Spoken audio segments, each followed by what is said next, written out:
السلام علیکم ورحمۃ اللہ وبرکاتہ۔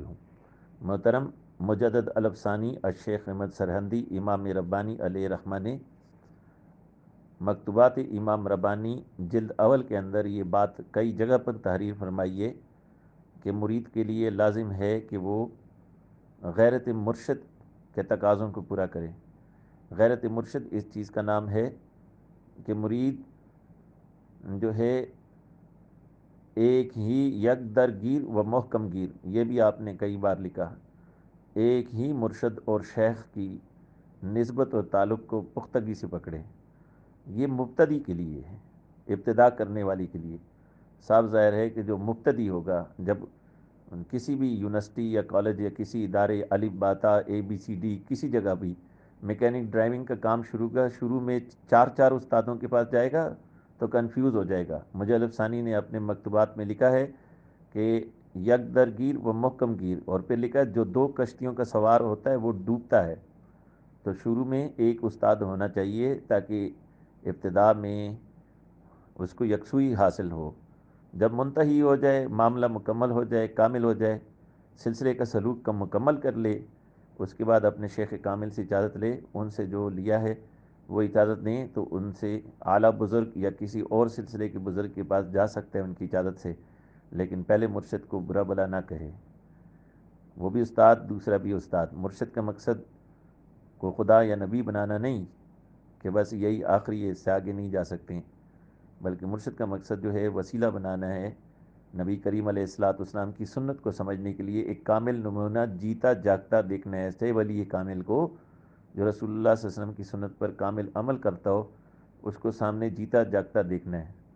لیکن یہ بات سمجھنی چاہیے، مجدد ثانی نے، امام ربانی علیہ رحمہ نے ایک جگہ پر لکھا ہے کہ اگر مرید کمال کی انتہا پر پہنچ جائے کہ مرشد سے بھی آگے نکل جائے، پر اس کو سمجھنا چاہیے کہ اس کو یہ جو کچھ ملا یہ مرشد ہی کے وسیلے اور وساطت سے ملا ہے، اپنے مرشد کو ہی اپنا توجہ کا قبلہ بنائے رکھے۔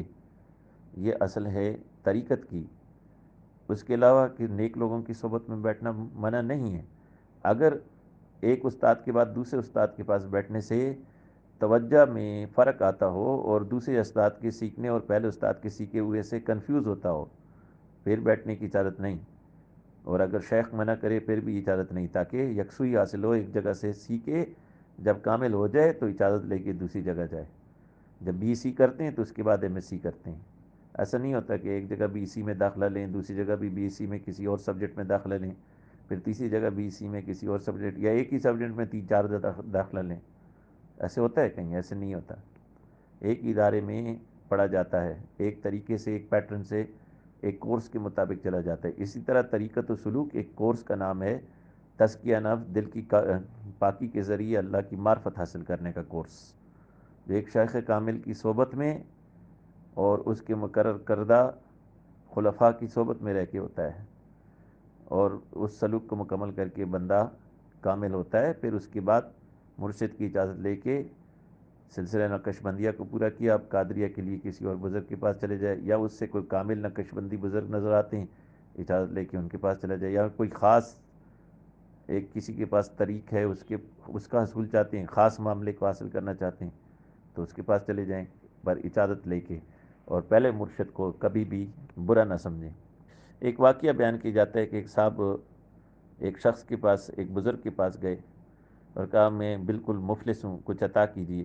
اس نے ان کے ہاتھ پر ایک لکیر لگائی۔ اب اس کو روزانہ 1 روپیہ ملنے لگا۔ وہ کچھ عرصے بعد ایک اور بزرگ آئے، ان کے پاس گیا، اس نے اس کا ہاتھ دیکھا تو اس نے لکیر کے ساتھ ایک صفر لگا دیا، تو اب اس کو 10 روپے روزانہ ملنے لگے۔ تو وہ پہلے بزرگ کے بارے میں کہتے ہیں ان کو تو کچھ آتا ہی نہیں تھا، یہ والے تو 10 روپے دیتے ہیں۔ پھر ایک اور بزرگ کے پاس گیا تو ایک کی بجائے اس نے ایک اور صفر لگا دیا، تو اب 100 روپے روزانہ ملنے لگے۔ اب یہ پہلے دونوں بزرگوں کو برا بلا کہنے لگا۔ کہتے ہیں کہ وہی پہلے والے بزرگ، ایک والے بزرگ دوبارہ آ گئے، انہوں نے پوچھا کیا حال ہے؟ انہوں نے کہا بھائی آپ کے پاس سے تو روپیہ ملتا تھا، فلاں بزرگ کے پاس سے 100 روپے ملتے ہیں۔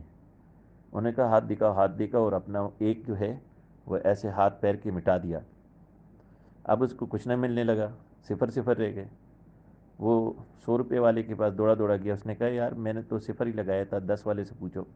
10 والے کے پاس بجائے ایک گیا تو اس نے کہا 1 والے سے پوچھو، میں نے تو یہ صفر ہی لگایا تھا.